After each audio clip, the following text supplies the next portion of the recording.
Y continuando con lo de la exploración neurológica, el segundo punto serían los nervios craneales, que es lo que ya vimos en la clase anterior. Después sería el sistema motor. Aquí en el sistema motor lo que vamos a estudiar nosotros es el trofismo, el cual se determina midiendo de manera simétrica las extremidades, el tono muscular, el que se explora palpando la masa muscular, la fuerza muscular, que como ya dijimos, se gradúa en quintos, y ya lo comentamos también con anterioridad, los reflejos miotáticos o de estiramiento muscular, que ya comentamos también con anterioridad, de acuerdo al plexo braquial y al plexo lumbosacro, y los miotomos de ambos plexos. Además, debemos de estudiar los movimientos voluntarios, que son todos aquellos los que podemos hacer nosotros de acuerdo a las diferentes articulaciones que tenemos, como es la elevación, la flexión, la extensión, la rotación, la abducción, la aducción, movimientos de lateralidad, pero también vamos a estudiar las praxias. ¿Qué son las praxias? Es la capacidad que tenemos para realizar una actividad previamente aprendida, sin tener demencia ni tener una parálisis. Y estas praxias, pues, son como la praxia del vestido, la praxia de la marcha, la praxia del comer, la escritura, el ser capaces de dibujar algo, etcétera. Y obviamente la marcha, que ya también la comentamos con anterioridad. Sí, entonces, en términos generales, ya dijimos que cuando una lesión del sistema nervioso central involucra el encéfalo, los núcleos basales, el diencéfalo, el tallo cerebral, se va a manifestar por una hemiparesia o hemiplegia contralateral, con las características de una neurona motora superior, que ya dijimos son hipertonía, hiperreflexia, signo de Hoffman y Babinski positivos. Cuando la lesión se presenta a nivel de la médula espinal, pues si es a nivel de la región cervical, se va a manifestar como una cuadriparesia o cuadriplegia, con las características mismas de neurona motora superior. Cuando la lesión se encuentra en la médula espinal de la región torácica, ¿sí?, se va a manifestar como una paraparesia o paraplegia, acompañada de alteración de los esfínteres, por lo general, y obviamente con alteración de la sensibilidad. Desde el punto de vista motor, vuelvo a insistir, tenemos los datos de la neurona motora superior. Cuando hay una lesión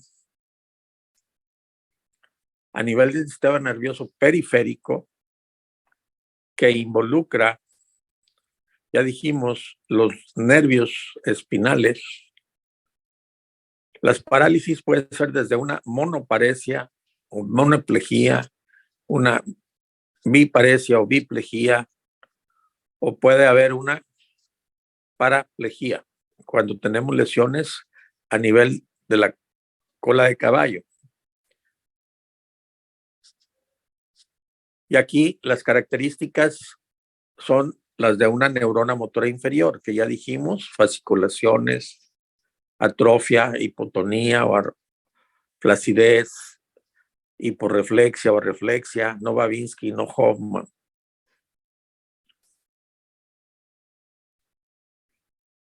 Obviamente comentamos también que existen otras lesiones que pueden tener los nervios en general, y estas son 5. La neuritis, que es la inflamación, la neuropatía, que es la degeneración de la mielina, la neurogmesis, que es la compresión de los nervios, la axonogmesis, que es el aplastamiento o elongación de los nervios, y la neurogmesis, que es la sección de los nervios. Obviamente en todos ellos vamos a tener, vuelvo a repetir, alteración de la sensibilidad de la fuerza muscular y dolor o anestesia en el caso de que hubiera una sección nerviosa. Y aquí debemos de saber que lo que ya comentamos también, que los nervios más frecuentemente afectados a nivel del plexo braquial son el nervio mediano, que se manifiesta como mano de garra o mano de simio, el nervio ulnar, antes llamado cubital, que se manifiesta como mano de predicador, y el nervio radial, que se manifiesta como mano caída. A nivel del plexo lumbosacro, obviamente el nervio más comúnmente afectado es el nervio ciático. Y esta afección generalmente se va a manifestar, como ya dijimos, con una monoparesia, con alteración de la sensibilidad, parestesias, hiporreflexia o arreflexia. Y la pérdida de la fuerza muscular puede ser una paresia o una plejía. Dentro de las afecciones, pues ya dijimos que podemos tener nosotros una compresión por una hernia de disco, puedo tener una lesión por arma blanca o por un proyectil de arma de fuego, puedo tener una lesión a nivel del ciático plito externo, a nivel de la rodilla.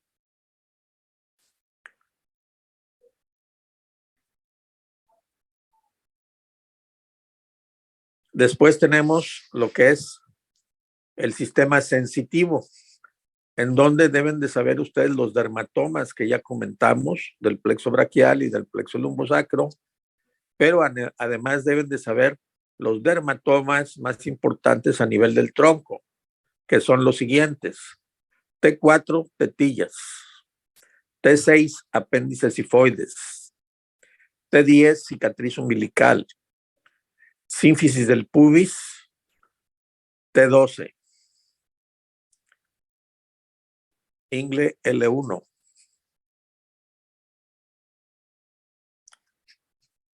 Y aquí acordémonos que tenemos que estudiar la sensibilidad superficial, en donde vamos a estudiar el dolor, el tacto y la temperatura. Pero también tenemos que estudiar la sensibilidad profunda, en donde además de estas tres cosas que ya comenté, vamos a estudiar la propiocepción, que incluye la posición, peso, vibración, discriminación de 2 puntos y estereognosia, que ya habíamos comentado también con anterioridad. El último punto de la exploración neurológica vendría siendo el sistema cerebeloso. Aquí obviamente vamos a estudiar la coordinación de los movimientos, tanto de las porciones intraaxiales o extraaxiales del cuerpo, los movimientos oculares, si hay o no la presencia de nistagmus, si existe vértigo, si existe dismetría, adiadococinesia o disdiadococinesia, si existen apraxias, si existe marcha táxica y si existe el signo de Romberg. Aquí en relación al signo de Romberg, quiero que recuerden que existe el signo de Romberg con ojos abiertos, en donde se le pide al paciente que se ponga de pie, que junte los talones, separa las puntas de los pies, extienda los brazos hacia adelante, y el paciente que tiene una lesión del cerebelo a nivel de los hemisferios cerebelosos se va a tender a irse hacia el lado de la lesión. En cambio, si el paciente tiene una lesión del cerebelo a nivel del vermis cerebeloso, pues va a tender a irse hacia adelante o hacia atrás. Todo ello con los ojos abiertos. Porque como les decía, tenemos el signo de Romberg con los ojos cerrados.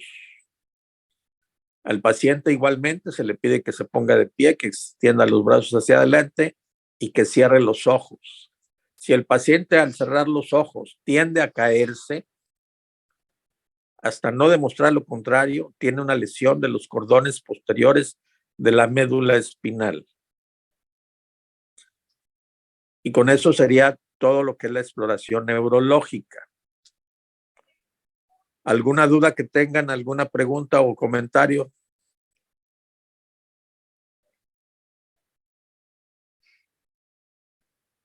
No, doc, todo bien. No, Bueno, ahora vamos a ver dentro de los estudios de imagen, nosotros debemos de saber que tenemos las radiografías simples de cráneo. Generalmente vamos a pedir AP y lateral. Cuando vemos un paciente que tuvo un traumatismo craneoencefálico, un choque, una caída o alguna lesión en donde consideremos que pudiera tener una lesión de la columna cervical también, nunca se le debe de pedir Tawne o Hirtz. Únicamente AP y lateral de cráneo. Nunca Tawne ni Hirtz. Estas dos últimas nos sirven para ver la base de cráneo. Obviamente a nivel de la columna vertebral también, cuando vemos a un paciente que no ha tenido un trauma, vamos a pedir AP lateral y oblicua izquierda y oblicua derecha.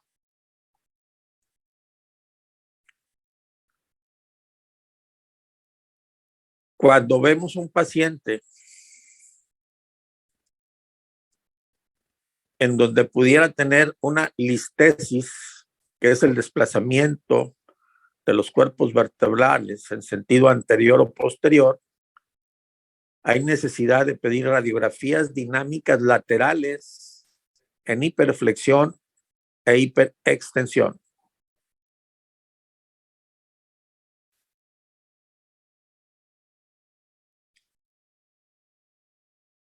También vamos a tener nosotros dentro de los estudios de imagen lo que se conoce como TAC cerebral. En este caso me voy a referir al TAC cerebral o tomografía axial computarizada, que en algunos centros radiológicos los llaman como TAC de cráneo, ¿sí? ¿Cuándo vamos a solicitar el TAC cerebral?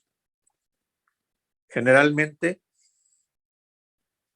cuando veamos a un paciente en donde consideremos que tiene una enfermedad vascular cerebral, tipo hemorrágico o tipo isquémico. Si nosotros vamos a ver a un paciente por cualquier otra patología, inclusive pedimos el TAC en el traumatismo craneoencefálico, y en estos tres casos que comenté, el TAC cerebral es simple, no es con medio contraste.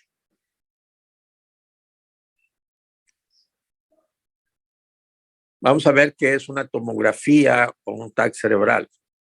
Es un estudio radiológico que va a emplear un aparato de rayos X y una computadora y va a estudiar la densidad de los tejidos.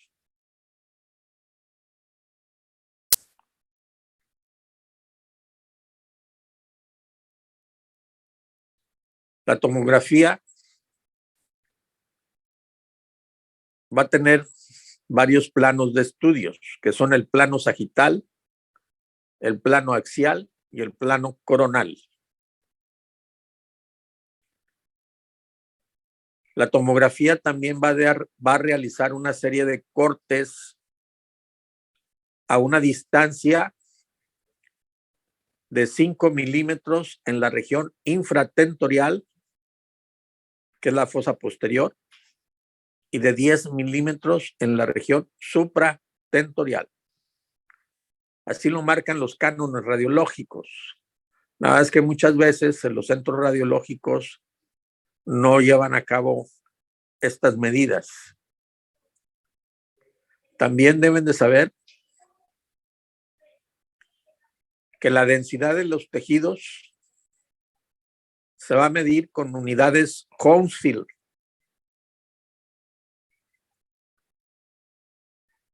Así tenemos el hueso, que es de más 1000 unidades Hounsfield. La sangre, más 50 unidades Hounsfield. El tejido cerebral, más 30 unidades Hounsfield. El líquido cefalorraquídeo, 0 unidades Hounsfield. Y el aire, menos 1000 unidades Hounsfield.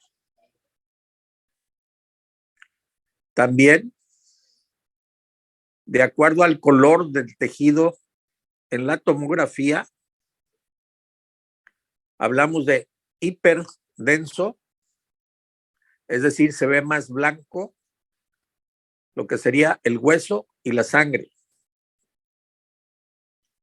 Isodenso, que se ve gris, que es el tejido cerebral. Hipodenso, que se ve oscuro, un gris oscuro, y corresponde al líquido cefalorraquídeo. Y el color negro, que corresponde al aire, es hipodenso.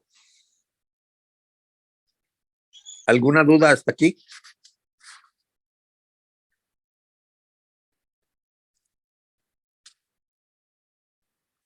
No, doc, todo bien. Ok, bueno, como ya saben, también tenemos la tomografía con medio de contraste. Para que al paciente se le realice una tomografía con medio de contraste, debe tener exámenes de laboratorio en donde se demuestre que el paciente no tiene una insuficiencia renal.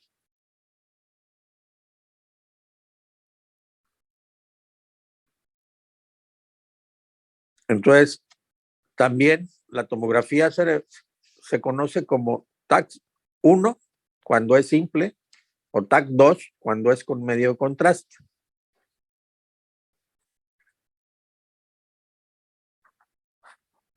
Actualmente se tiende a no usar con medio contraste por el riesgo de tener un shock anafiláctico. Recuerden que el medio contraste que se utiliza en la tomografía, uno de sus componentes que tiene es yodo. Entonces nos puede desencadenar una reacción alérgica. Y ahora, pues ya tenemos lo que es la resonancia magnética nuclear. Sí, que también, igual que el TAC, puede ser simple o puede ser con medio contraste, pero el medio contraste que se utiliza es gadolinium y se considera que este no tiene ninguna reacción anafiláctica.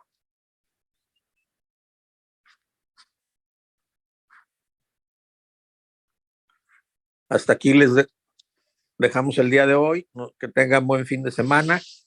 El próximo lunes seguimos con lo que es la resonancia magnética y otra serie de estudios. Gracias. Muchas gracias, doctor. Gracias, doctor. Igualmente. Hasta luego.